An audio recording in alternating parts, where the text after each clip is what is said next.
Hey guys, how's it going? Me and my hair are very proud to announce the launch of a series of conversations that I had with some musician, producer friends of mine about improvisation, creativity, and their work methods and so forth. This series will be part of my how to unblock, unlock, and unfuck your production and performance using improvisation program, but I'll also be sharing a large chunk of these interviews with the general public, because I don't want to hold back some of these gems of knowledge and experience that these talented musicians bestow upon us. So anyway, we're going to kick it off with a nice conversation I had with my pal Shawn Rudiman. Now, if you don't know who Shawn is, you can click right below this video and listen to his latest album, which I highly recommend. It is called Flow State. You'll see I'm talking about it in the video as well. I've known Shawn's music for the past 20-something years, and later I learned that his working methods are pretty similar to my working methods, and I thought it would be a good place to kick off this series. So I hope you enjoy, and I hope you get something from it. Without further ado, enjoy. Just a second. Cut. I'm going to do this. Sorry, I'm a bit stoned. So yeah. Hi, Shawn. What's up, Jordan? It's always great to talk to you, man. This is the second week in a row we're talking, but we're not going to. Yeah. We had a nice conversation last week. It was a practice run. Yeah, and we're going to have another one now. So, for those of you who do not know Shawn Rudiman, I doubt any of you specifically are in that category, but just in case, you can quickly Google him and check out some of his wonderful, there's some long live performances on YouTube, right? Yeah, there's some, yeah, there are. But in general, just you can listen to his records, and I'm gonna right up front say that his new record album that's coming out very soon, I love it. Flow State, not to lower your older stuff, but as an album, this is my favorite so far of you, and to me, it feels like a future classic. It's like one of those albums that I can listen to over and over because it's like it has a very clear, I don't know, something about it just works as an album. That's a great compliment. Thank you, man. And like one long track, start to finish, it's not like, I'm not saying that it's samey, because it's not samey at all. Each track is different. There's some dance tracks in there as well, but it's just a real great listen, and it's coming out. Already out. It's already out now. Already out digitally, and vinyl is on the way. Awesome.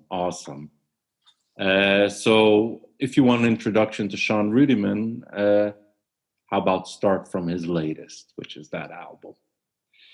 Anyway, I just on a personal note, I got to know Shawn's work in the late 90s from records, from the other side of the world. And he just seemed like one of those techno guys from the Midwest, just like all the other musicians I admired from Detroit, Chicago, Ohio, just one part of that continuum. And later, when we connected through the wonders of our overlords Facebook, I got to know him also as a live musician, and very quickly I learned that we have similar philosophies and working methods, even though we come from completely different musical backgrounds in a way. So sure. And that was in the late 90s when I started knowing your work. So let's start from the top. I know you've done this before in numerous interviews, and no need to go back into everything. But, you know, since we're talking about improv and working methods and, you know, the stuff that the real music nerds are interested, they need to know in the 90s, when you were starting out, let's say, making music at home, in bands or alone, how were you working? What gear did you have in the beginning, and what were you aiming for? What kind of music? Blah blah blah. Well, I started with very angry, abrasive, industrial and EBM stuff. That's where I came into it. Skinny Puppy, Frontline Assembly, you know, all the Chicago wax tracks, that whole, you know, anything I could find that was like cyberpunk or, you know, kind of like this merging of punk rock and electronics, or, you know, anything like that. I was all about it. Neubauten, like you name it, Psychic TV, all that stuff. Mm-hmm. And so I did that with a studio partner, Ed Vargo, for probably 8 years till 98, from 90 to 98, basically. Yeah, and then we never played out, though. We just did studio work and released a bunch of albums and remixes, and then moved to Pittsburgh in 98 then. Oh, the name of the band was THD, Total Harmonic Distortion. Do you still listen to your old band music? Does it still hold up? Some of it hasn't aged well, and some of it has somehow miraculously aged better.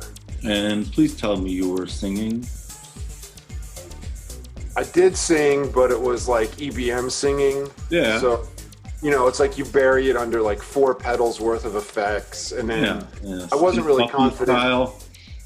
Yeah, I wasn't really confident in singing yet. And then later on, sort of into the techno world, like post 98, maybe, I think it was like 2007, I did another album by myself of that stuff, because I like to just like take vacations from different styles and do something else for a while. Yeah, a little spicy. So I did an entire other album of that and released it on a friend's EBM label.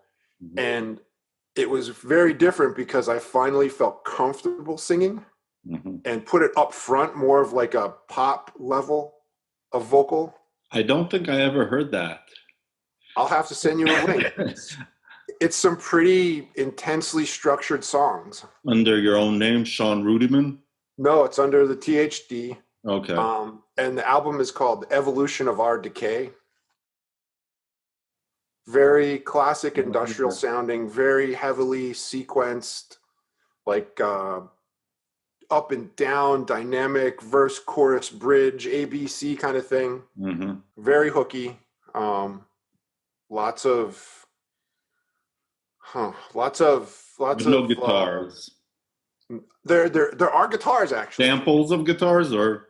No, I actually had a studio mate play the guitar for one track, and then I kind of just like hacked out some like noise of sorts almost on one, but it sounded right. Okay, just quick, let's go back to the 90s. Anyway, so I was working very linearly. Okay. No improvisation, basically. It was linear structure, not even really looping unless it was on the drum machine. Like, and you wrote the songs in advance, like the chords and everything? No, I would kind of make it up, but the structures were linear. So, you know, it was like you'd start at the beginning and then do your intro and then maybe have your verse and work, you know. It had to work within the genre. Oh, yeah. Yeah. Because I'm not really a trained musician that much. I had 2 years of drum lessons in high school or middle school, and then like 6 months of organ lessons. Mm-hmm. But that's all you need. I mean, just to get the hand feel, you know. Sort of. I was always drawn to percussion though, because when I was in elementary school, I made a drum set from cardboard barrels that my father brought home from work. Mm-hmm. Because I wanted a drum set, and my parents said, "You're not getting a drum set." Oh, like those cardboard barrels with the metal sheet on top? Well, they're like super duper heavy cardboard with a cardboard lid, but they have the metal clinch strap. Oh, okay. So when I wore the heads out, he would bring me more heads home. Oh, that's cool of him. Yeah, I mean, I cut the barrels to different lengths to get different tones and then bolted them together and stuff to make 3 toms. I never quite figured out how to get a snare right, but... Well, you need the rattle, I mean... Yeah, I was in middle school. What the hell did I know? Yeah. So back to how, like, what were you sequencing with, and what were you recording with in the PhD days? We were well, first off, I had this Yamaha prosumer, which I still have, 4-op FM with just enough memory for one song. No velocity, no pitch bends, just enough. So I would sequence on that, and then we would also sequence on an EPS 16 Plus sampler and my HR16B drum machine. So between all of those, like sort of chained in sync, that was our sequencer as like a gestalt of sorts. Mm-hmm. Then maybe about 3 years later, I got an Akai ASQ10, which is the MPC 60 minus any sampling ability. It's just a sequencer. And that was pretty much the game changer. And I have used that sequencer basically, which is the same as the 60 and the same as the 3000, now that I have, for the last, I don't know, 25 years. Okay. Quarter century. A real Akai lover. I love Akai sequencing, but I'm not completely bound to it. Yeah. Like I like to have some rotary like rotary analog style sequencers, or, you know, MC202, MC4, TB303 type step. Like the way you approach sequencing changes your outcome basically. You know, if it's something with keys, you obviously have to use your fingers. So you're going to go to a physical, but your hands seem to fall into a physical thing that always happens, at least for me. Mm-hmm. So it's hard to like change your mental pattern, which changes your hands. It's easier to change a step button by sliding it left, right, or turning a knob in a different place at a different time, because your body just has this muscle memory. It's interesting. I'm not sure if everybody works that way. I think some people are more inclined to use their mind, and some people are more inclined to have the muscle memory thing. I don't know. I'm just assuming, because I mean, yeah, lately I've been learning that people are just fucking different. Like, yeah, people are very different, and I've realized that people like you and I are also very different. Like, from what everybody else does.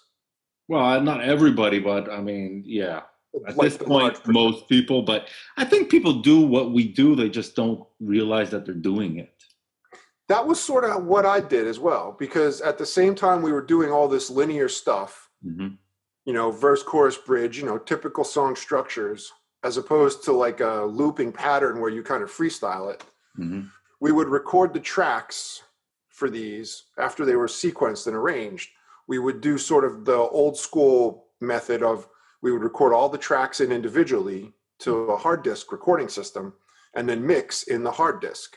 Okay. So, you'd go through and record all your kick, snare, hi-hat, record all your bass line always. So if you have in industrial and EBM at the time, it was like how much crap you could jam in, like 10 tracks of samples blazing left and right. And, it's the intensity of the late 80s industrial production. So, we would end up with like 30 some stereo tracks. And in the 90s, mixing that was like, every time you wanted to render a mix to hear it, you'd have to jump out to DOS, hit, run whatever, and have your list of, this down 2, this down 1.7, this down 3, and then hit enter, and then go watch a movie. Oh, because in a fucking hour, the shit would render and it'd be done and you could hear it. Mm-hmm. Or like go to the mall and get some Chinese or something or some shit like that's literally what we would have to do. And you would record from that multi-track, you would just bounce it down stereo file to DAT or something. And yep, 2-track DAT. And did you sometimes just skip that stage and just go straight to the DAT? Or was it impossible with your working method? My studio partner was a stickler. Oh, okay. So we would do everything as he read up on recording, whereas I did not. So he was trying to go the more traditional route of like separating the recording process from the mixing.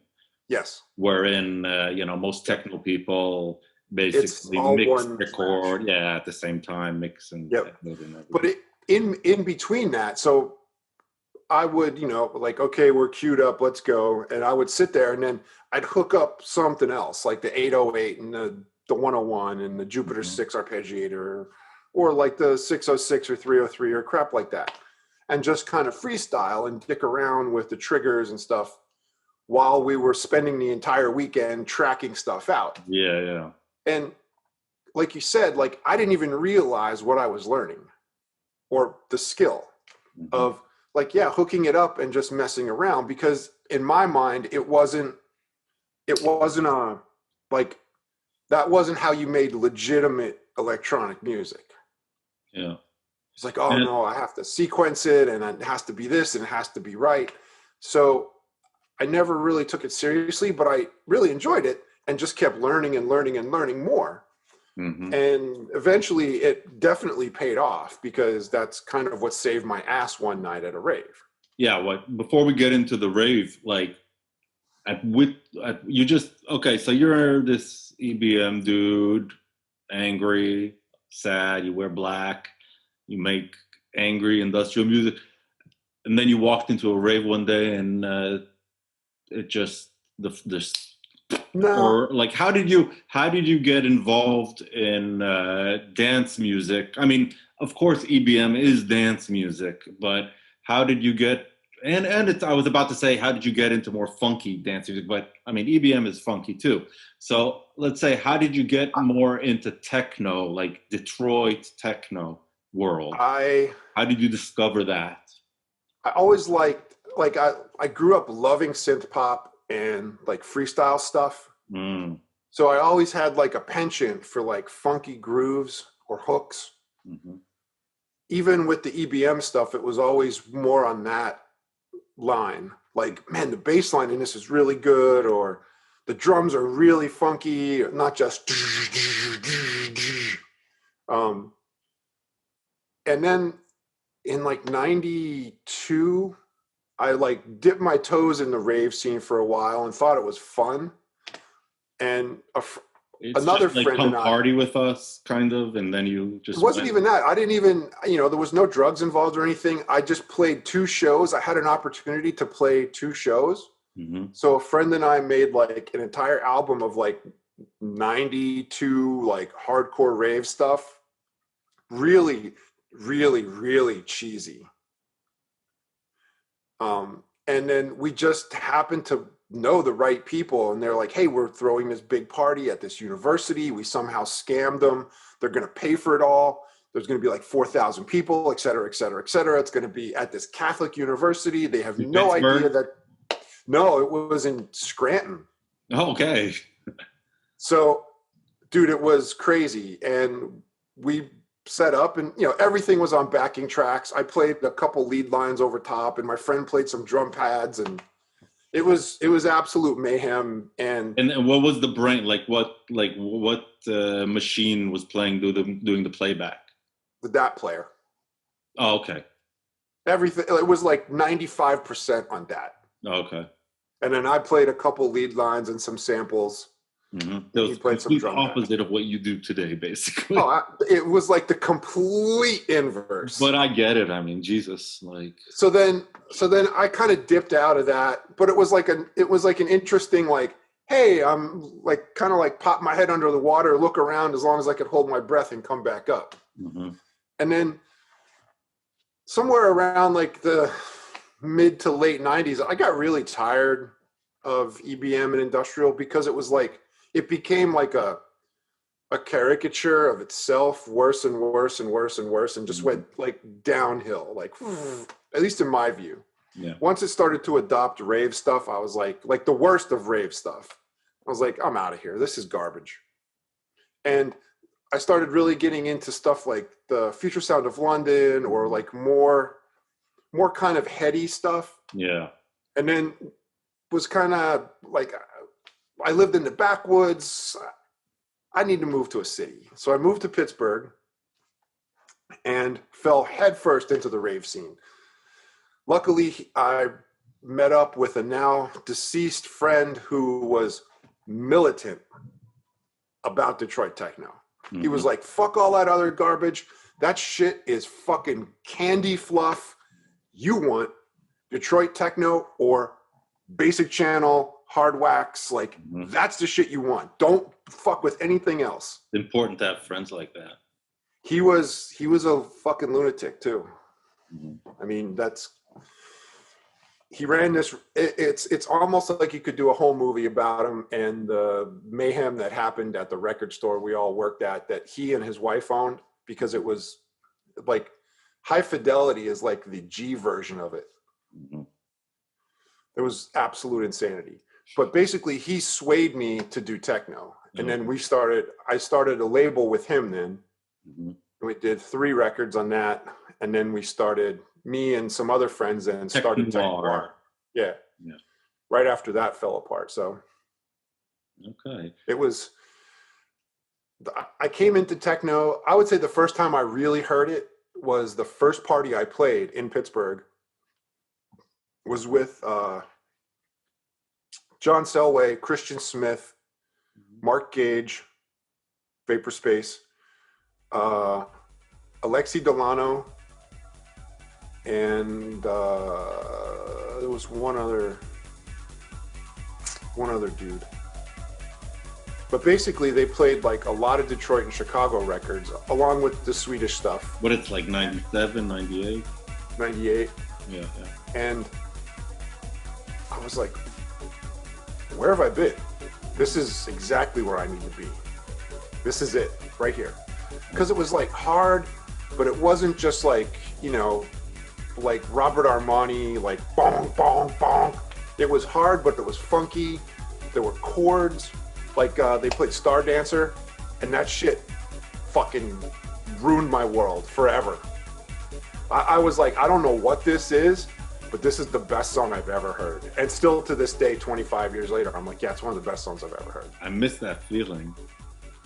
There's no fucking mystery left. I mean, there's always mystery. It's just hard. No, but I mean, yeah. Maybe I'm just in a jaded mood. I don't know. It was a life-changing moment, and I was like, whatever this is, I need to understand it. Yeah, I guess there is still kids have those moments. I mean, maybe. I mean, it's just hard with the internet because you hear a fucking track before it hits the club online. I don't know. Yeah. Everything's so quick nowadays. But yeah, we won't get into that anyway. And at this point, you started now. Did your setup change due to your changing interests in music?